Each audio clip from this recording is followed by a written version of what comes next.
नमस्कार, मैं हूं शशांक। आप देख रहे हैं आरटी न्यूज। आरटी न्यूज में आप सभी का स्वागत है। आइए देखते हैं खबरें विस्तार से। आदिवासी क्षेत्रों में शिक्षा की गुणवत्ता के ऊपर विशेष जनसंवाद रखा गया है। इसमें प्रदेश के सभी जनमान्य हमारे माननीय विधायकगण और सामाजिक संगठनों के प्रतिनिधि उपस्थित हुए हैं। आज के इस जनसंवाद का उद्देश्य आदिवासी क्षेत्रों में जो शिक्षा की जो गुणवत्ता है, जो दिनों दिन बेहतर होने की बजाय बदतर होती जा रही है। आज आदिवासी इलाकों में स्कूलें है, वहाँ पे टीचर नहीं है। आज स्कूल है, छत टपक रही है। आज वहाँ पे लाइब्रेरी की सुविधाएं नहीं है, पुस्तकालय नहीं है, क्रीड़ा के उनके जो पीरियड्स होते हैं वो नहीं हो पा रहे हैं। तो शिक्षा की गुणवत्ता हर दिन बदतर होती जा रही है। आज के इस जनसंवाद कार्यक्रम के माध्यम से आदिवासी क्षेत्रों में शिक्षा को बेहतर बनाने की दिशा में हम सब जनप्रतिनिधिगण और सामाजिक संगठन मिलकर आने वाले समय में क्या बेहतर कर सकते हैं, उस पर ये जनसंवाद रखा गया है। और हम चाहते हैं कि मध्य प्रदेश सरकार आदिवासियों में शिक्षा का प्रतिशत बढ़ाने के लिए विशेष प्रयास करे, विशेष बजट आवंटित करे, ताकि आदिवासियों को शिक्षा के क्षेत्र में आगे बढ़ाने के लिए, बेहतर बनाने के लिए प्रदेश सरकार और जनप्रतिनिधि और सामाजिक संगठनों का विशेष सहयोग मिलता रहे। अलावा जी, जैसा कि आदिवासियों का नेतृत्व करने वाले इतने बड़े बड़े लीडर्स हैं, आप जैसे से भी हैं, आखिर क्या कारण है कि अभी तक आदिवासियों पर विशेष सरकार का ध्यान नहीं जाता? देखिए, आदिवासी विकास के लिए आदिवासी उप योजना में ट्राइबल सब प्लान के तहत हर वर्ष हजारों करोड़ रुपए सरकार बजट आवंटित किया जाता है। लेकिन ये बजट आदिवासी इलाकों में सही तरीके से, सही मायने में जो पहुंचना चाहिए वहाँ नहीं पहुंच पा रहा है। आदिवासी ट्राइबल सब प्लान का पैसा डाइवर्ट कर दिया जा रहा है। जहाँ शिक्षा और स्वास्थ्य जैसी बुनियादी सुविधाओं के लिए सब प्लान का पैसा खर्च होना चाहिए, जहाँ आदिवासी इलाकों में कुपोषण जैसे गंभीर विषय को दूर करने के लिए किया जाना चाहिए। लेकिन दुख के साथ कहना पड़ रहा है कि जो ट्राइबल सब प्लान का पैसा जो पिछले वित्त वर्ष 2020-21 का जो पैसा था, अब तक आदिवासी जिलों में जारी नहीं हुआ। तो ये कई कारण ऐसे हैं जो आदिवासी क्षेत्रों का विकास जिसके कारण अवरुद्ध हो रहा है। आदिवासियों के लिए सभी विधायकगण जो आज हमारे साथ हमारे धार, झाबा, बड़वानी, खरगोन, मंडला से कई हमारे गणमान्य आदिवासी विधायकगण उपस्थित हुए। और हम सबका उद्देश्य यही है कि जो आदिवासियों के विकास के लिए जो पैसा आ रहा है उसका ग्राउंड लेवल पे आम जनता तक, आखिर पंक्ति में खड़े वर्ग तक सही तरीके से इस्तेमाल हो। हमारी कोशिश है कि इस जनसंवाद के माध्यम से आदिवासियों के विकास के रास्ते खुलेंगे और आने वाले समय में और भी बेहतर योजनाएं हम बनाने में सरकार से कामयाब हो पाएंगे। मीणा जी, मेरा आपसे सवाल है कि जैसा कि इतने बड़े बड़े लीडर्स आदिवासी क्षेत्रों से हैं, एमएलएज हैं और सेंट्रल तक में हमारे आदिवासी क्षेत्रों से गए हैं, तो कहीं ऐसा नहीं लगता कि आदिवासी की आवाज़ फिर भी ऊपर तक नहीं पहुंची है? ये सही है कि आदिवासी विधायक और सांसद होने के बावजूद हमारे लोगों तक शिक्षा और स्वास्थ्य की जो कमियां दिख रही है, उसमें यह स्पष्ट मालूम हो रहा है कि कहीं न कहीं हम आदिवासी समाज को बढ़ावा देने के बजाय कहीं न कहीं हमारा सपोर्ट नहीं हो पा रहा है। और कई विधानसभा में तो हम सभी विधायक, हमारे साथी लोग विकास की बात कर रहे हैं और आदिवासी समाज को आगे बढ़ाना, उनके नियमों को और संविधान में जो 5वीं और 6ठी अनुसूची के अंतर्गत जो हमको अधिकार मिलना चाहिए वो हमको अधिकार नहीं मिल रहे हैं। और ये बात हमारे आदिवासी भाई जो भी संसद में है उनको भी उठाना चाहिए। और ये पीड़ा हम सबकी है कि अभी कहीं न कहीं हमारे साथ पक्षपात हो रहा है कि आदिवासी ट्रैवल मद से जो केंद्र का जो पैसा प्रतिवर्ष आता था, अभी भी आ रहा है, पर कहीं न कहीं उस पैसे को दूसरे विभागों में डाइवर्ट किया जा रहा है। तो हमारी ये मांग है और इसी उद्देश्य से आज हम सभी विधायक यहाँ पर उपस्थित हुए हैं कि हमारा जो आदिवासी ट्रैवल मद जो केंद्र से आता था वो अभी कहीं न कहीं कम कर दिया गया और जो आता है वो हमारे पंचायतों तक, हमारे गाँवों तक नहीं पहुँच रहा है। चाहे वो शिक्षा के क्षेत्र में, चाहे छात्रावास बनाने का हो, रोड इसके पीछे आप किसको जिम्मेदार मानते हैं?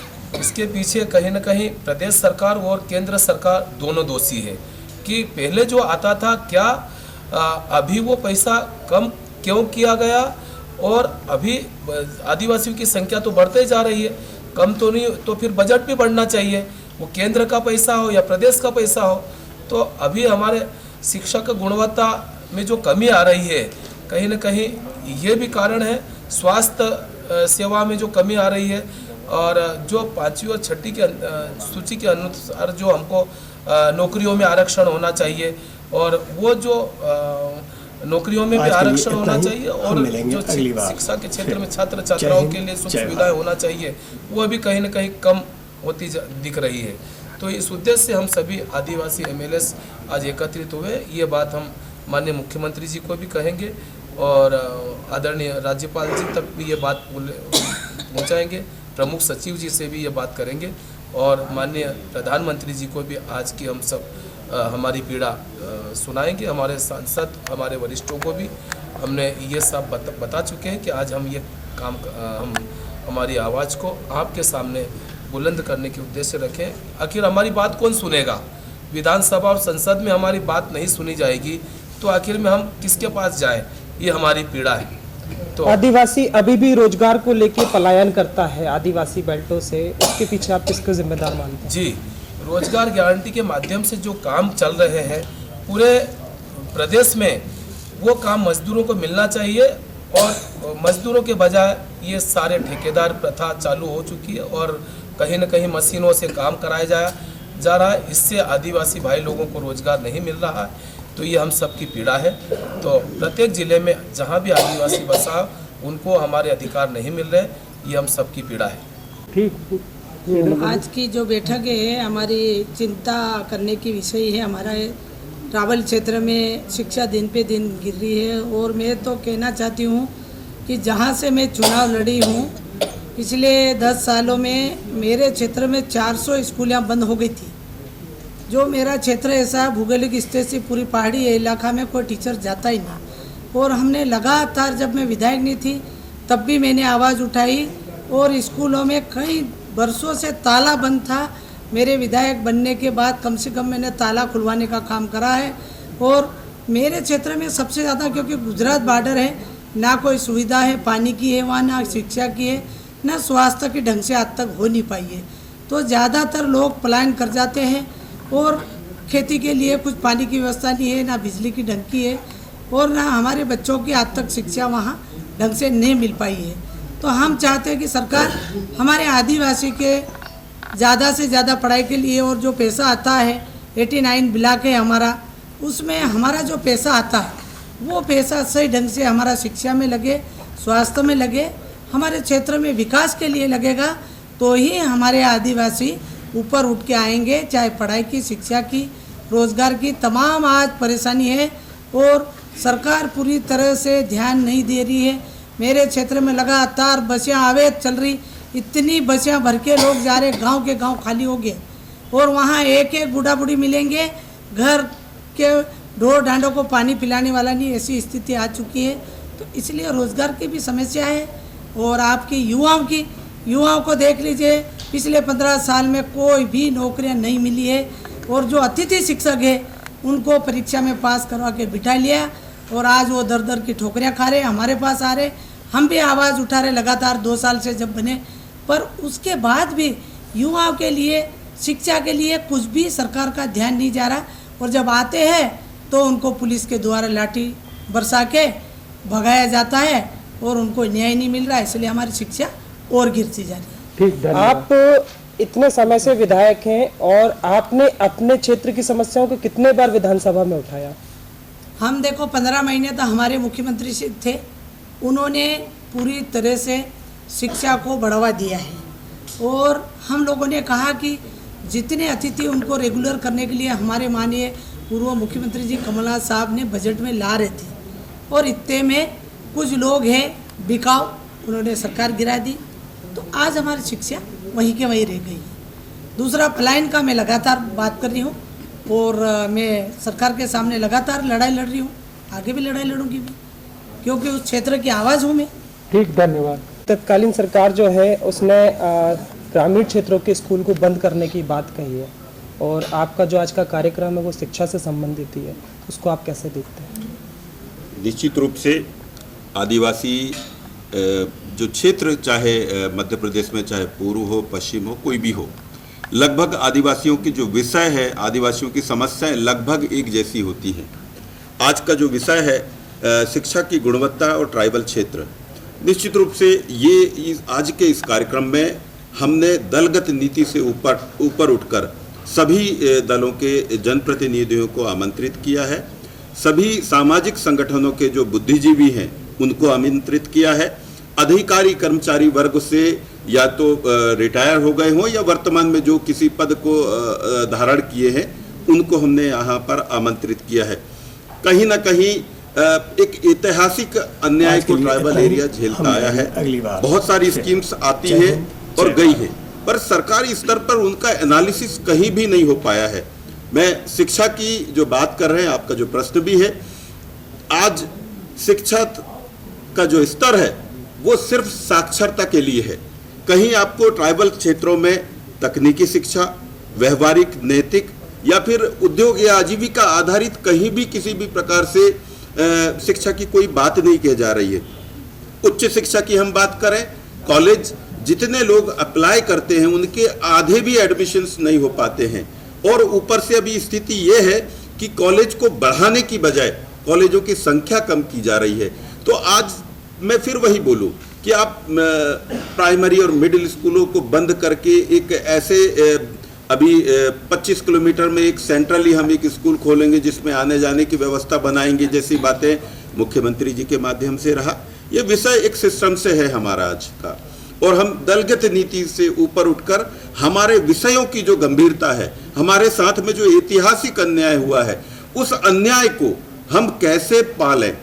चूंकि विषय एक जैसे हैं, पलायन सब पूरे ट्राइबल एरिया में है, प्रताड़ना पूरे ट्राइबल एरियाज का है, जो भूमि अधिग्रहण की जो बातें होती हैं, चाहे और जल संपदा, खनिज संपदा या वन संपदा की जो हक और अधिकार की बातें होती हैं, उनका पूरा का पूरा जो दंश है वो आदिवासी क्षेत्रों को झेलना पड़ता है। लेकिन जब हम उसकी मांग करें, उसके हक अधिकार की, उस संपत्ति में हम अपने हक अधिकार की जब बात करें तो उसका अंश हमें नहीं मिल पाता। तो कुल मिलाकर जो सरकारों ने अब तक जो है सिर्फ योजनाएं दी है, उस योजनाओं पर कभी भी चिंतन नहीं किया, एनालिसिस नहीं किया है।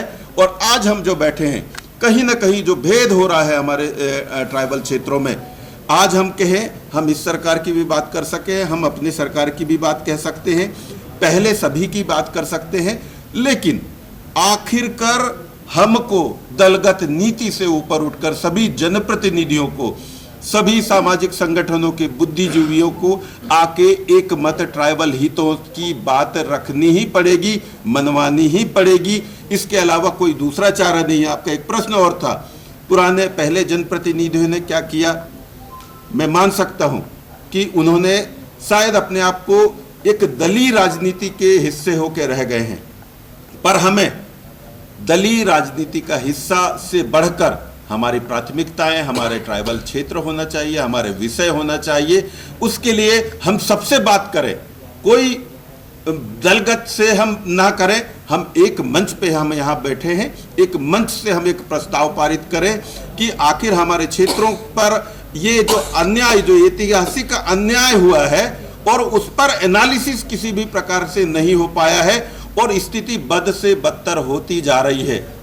तो हमें कहीं ना कहीं ऐसे मंचों पर हम सभी जनप्रतिनिधियों को, बुद्धिजीवी वर्ग को और सामाजिक संगठनों को एक मत बनाकर कहीं ना कहीं अपनी बातें दर्ज करनी होगी। कई अच्छे काम हुए हैं, उनका हम स्वागत करते हैं, लेकिन गलत नीतियों का निश्चित रूप से हम विरोध भी करेंगे। और अच्छा कुछ हो, ऐसी सामूहिक कार्य योजना बनाकर हम सरकार के सामने, राज्यपाल महोदय जी के सामने हम प्रस्तुत करेंगे, ताकि वो जो रियल जो हक है हमारे क्षेत्रों का, ताकि हम विकास की मुख्य धारा में हम हमारे लोगों को, जो कि हम एक जनप्रतिनिधि बनकर आए हैं, तो वो उस जिम्मेदारी को पूरा कर पाएं। उसी के तहत आज सर एक सवाल और है, आप जैसे राज्यपाल महोदय जी को ये बात रखेंगे और अगर उनने मना कर दिया तो फिर क्या रणनीति है? देखिए, ट्राइबल जो क्षेत्र है और 5वीं अनुसूची वाला क्षेत्र है, उसके लिए राज्यपाल महोदय, राष्ट्रपति महोदय के माध्यम से कार्य करने के लिए उत्तरदायी होते हैं।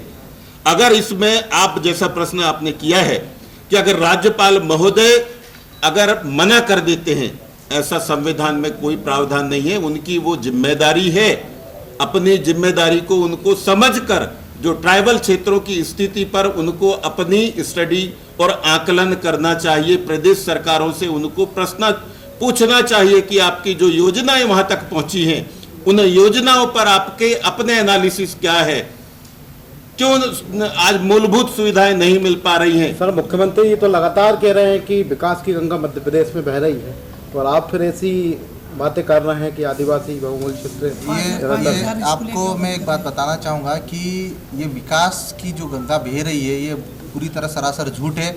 मध्य प्रदेश के खासकर जो आदिवासी इलाके हैं, आदिवासी इलाकों में 6000 के लगभग जो स्कूल बंद करने का निर्णय जो मध्य प्रदेश सरकार जो हाल ही में जो उनका इस पे चल रहा है, और पिछले दिनों जो 2 दिन पहले ऑनलाइन प्रेस कॉन्फ्रेंस में माननीय मुख्यमंत्री जी ने कहा कि 25 किलोमीटर के दायरे में हम एक स्कूल केजी से पीजी तक खोलेंगे और वहाँ पे सभी बच्चों को गांव-गांव से हम लोग ले जाएंगे बसों से और उनको पढ़ाएंगे। बिल्कुल ये योजना आदिवासी क्षेत्रों के लिए उपयुक्त नहीं है। आदिवासी इलाकों की भौगोलिक स्थिति जंगलों पहाड़ों वाली है, वहाँ पे शहरों से बिल्कुल स्थितियाँ अलग है। एक गांव में 10 मोहल्ले होते हैं, 10 मोहल्ले में बसें पहुँचना बिल्कुल नामुमकिन है, क्योंकि नालों में अभी डैम नहीं बने, पुल नहीं बने, ब्रिज नहीं बने। तो ये योजना बिल्कुल आदिवासी इलाकों के लिए उचित नहीं है। आदिवासी क्षेत्रों को शिक्षा से एक तरह से दूर करने का, आदिवासी इलाकों को शिक्षा के क्षेत्र में पिछड़ने का ये सरकार का षड्यंत्र है, और हम इसका पुरजोर तरीके से विधानसभा में विरोध करेंगे। अलावा जी, मेरा आपसे एक आखिरी क्वेश्चन है कि आदिवासी क्षेत्रों से नेता भी निकले आते हैं, प्रतिनिधि भी निकले आते हैं, IAS IPS भी निकले आते हैं, मगर उनका नेतृत्व सही तरीके से नहीं हो पाता है, तो इसके पीछे क्या कारण मैं है? आपको बताना चाहूँगा कि आदिवासी नेतृत्व के ऊपर सवाल उठाना ही उचित नहीं है। आदिवासी क्षेत्रों के लिए जो संरक्षक हमारे माननीय राज्यपाल महोदय और माननीय महामहिम राष्ट्रपति महोदय को संविधान ने माना है। अगर आदिवासी इलाकों में शिक्षा, स्वास्थ्य जैसी बुनियादी सुविधाएं नहीं पहुंची है तो इसके लिए रिस्पॉन्सिबल माननीय राज्यपाल और महामहिम राष्ट्रपति महोदय भी है। उन्हें अनुसूची 5 के तहत जो रिपोर्ट आदिवासी इलाकों की हर 3 महीने में या 6 महीने में लेनी चाहिए थी, वो नहीं ली जा रही है। यही कारण है कि आज आदिवासी इलाकों का विकास पूरी तरह अवरुद्ध हो चुका है। वहाँ पे शिक्षा और स्वास्थ्य जैसी बुनियादी सुविधाएं नहीं पहुँची है। हमने कई बार माननीय राज्यपाल महोदय और राष्ट्रपति महोदय को 5वीं अनुसूची के अनुपालन के लिए लेटर लिखे हैं। कई बार हमने राज्य सरकार को इससे अवगत कराया, लेकिन राज्य सरकार भी 5वीं अनुसूची के प्रावधानों को इम्प्लीमेंट करने के लिए पूरी तरह से फेल साबित हुई है। यही कारण है कि आदिवासी इलाकों नहीं तो सर, मैं यही तो कह रहा हूँ कि अगर वो फेल साबित हुई तो फिर आगे क्या रणनीति? देखिए, ये हमारे देश की लोकतांत्रिक व्यवस्था है। अगर राष्ट्रपति महोदय और राज्यपाल महोदय आदिवासी इलाकों की तरफ ध्यान नहीं देते हैं तो हम सभी जनप्रतिनिधियों की जिम्मेदारी है, हम सब सामाजिक संगठनों की जिम्मेदारी है कि हम भारत सरकार की इस लोकतांत्रिक व्यवस्था में अगर वो खरा नहीं उतर पा रहे हैं तो हम लोग अपनी पीड़ा दर्द करने के लिए, आंदोलन करने के लिए मजबूर होना पड़ेगा, क्योंकि हम इस लोकतंत्र का हिस्सा है। और हिस्से में रहने के बावजूद भी माननीय राज्यपाल महोदय और राष्ट्रपति महोदय आदिवासियों की नहीं सुन रहे हैं, तो हमको मजबूरन इस लोकतांत्रिक व्यवस्था के खिलाफ हमको धरना प्रदर्शन करने के लिए मजबूर होना पड़ेगा। हमको राज्यपाल और राष्ट्रपति महोदय को अवगत कराने के लिए ये सब चीज़ें करनी पड़ेगी, क्योंकि जब हम इस व्यवस्था में आकर हमारी नहीं सुनी जाएगी, लोकतांत्रिक व्यवस्था में रहकर अगर विधायक बनने के बावजूद भी आदिवासी इलाकों की तरफ हमारे राज्यपाल महोदय और माननीय महामहिम राष्ट्रपति महोदय जी का ध्यान नहीं जाएगा, तो हमको संवैधानिक व्यवस्था की तरफ उनका ध्यान आकर्षित कराने के लिए मजबूर होकर धरना प्रदर्शन जैसे काम करना पड़ेंगे हम। शाजापुर जिले से दरबार सिंह बिलाला, GS अध्यक्ष है, ग्राम टुकराना से।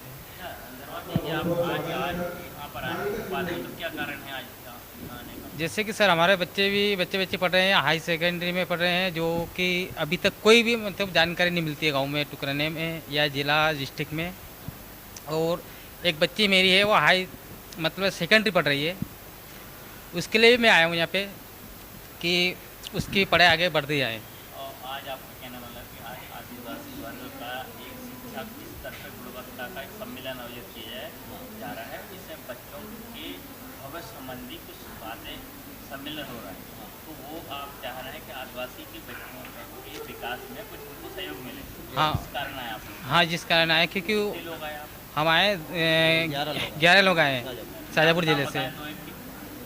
एक तो हमारे जिला GS जिला महामंत्री मोहर सिंह बिलाला, एक गोर्धन उपाध्यक्ष से GS अध्यक्ष, एक सचिव राम प्रसाद बिलाला, श्याम बिलाला, अपना नाम बताइएगा।